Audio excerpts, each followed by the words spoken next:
হ্যাঁ, আমি এখন হানাফি ভাইদেরকে নিয়ে কিছু কথা বলবো এবং আহলে হাদিস ভাইদেরকে নিয়ে কিছু কথা বলবো।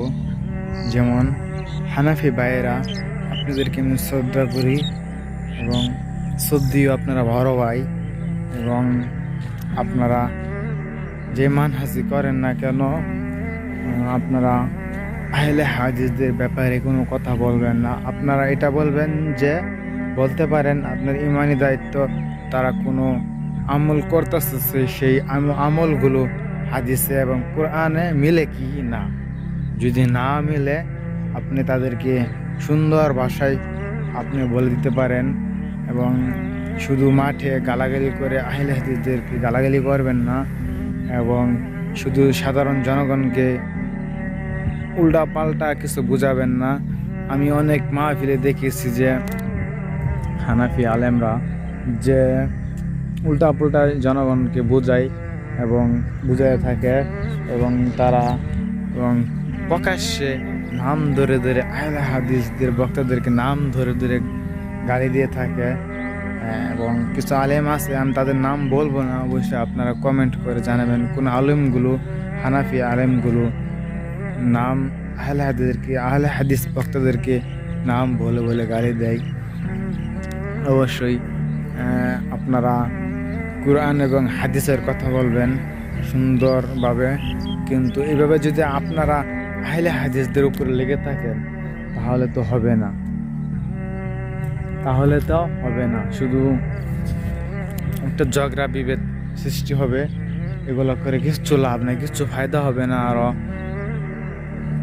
আমাদেরই ইমানি লস হচ্ছে। যেমন আমরা কিন্তু কোনো ইবাদত করতে পারতেছি না, সাধারণ জনগণই কিন্তু অনেক কিছু বুঝতেছে না যে আমরা কোন আমলগুলো করব, কিভাবে কি করব। আহলে হাদিসরা ভাইয়েরা বলে এগুলা সঠিক, হানাফি ভাইরা বলছে এগুলা সঠিক। এই দ্বন্দ্বের ভিতরে পড়ে কিন্তু অনেক সাধারণ মানুষগুলো কোনো আমল করতেছে না এবং আরো বন্ধ হয়ে যাচ্ছে।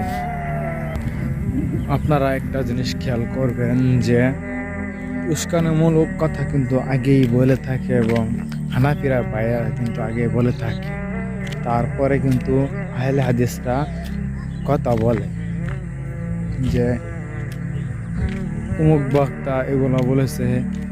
এই যে আহলে হাদিস ভাইদের আলেমদেরকে প্রশ্ন করে এক মাহফিলে, তারা না বলে আর পারে না। কিন্তু আমি অনেক বক্তব্য দেখেছি যে হানাফি ভাইয়েরা কিন্তু আগেই উস্কানিমূলক কথা বলে থাকে, এবং আহলে হাদিস ভাইদেরকে আমি বলতেছি যে আপনারা এবং এগুলা কাদা সরাসরি এবং এগুলা বাদ দিয়ে আপনারা যে আকীদায় আছেন সেভাবে থাকেন। আপনাদেরকে সম্মান করি এবং আপনারা হচ্ছেন আমাদের উস্তাদ, এবং কে হানাফি ভাইয়েরা যাই না বলুক সেগুলা আমাদের দেখা যাবে না। আর আপনারা অবশ্যই কুরআন এবং সেই হাদিসে যেভাবে কথা বলতেছেন সেভাবে কথা বলবেন, এবং হানাফি ভাইদেরকে আমি বলতেছি আপনারা এভাবে আক্রমণ করে কথা বলবেন না। আপনাদের যে বক্তব্য দেওয়ার উচিত সেভাবে আপনারা বক্তব্য দিবেন, এটাই আমরা চাই যারা সাধারণ জনগণ। আমার কথা যেহেতু রীতি। আসসালামু আলাইকুম রহমতুল্লাহি ওয়া বারাকাতুহু।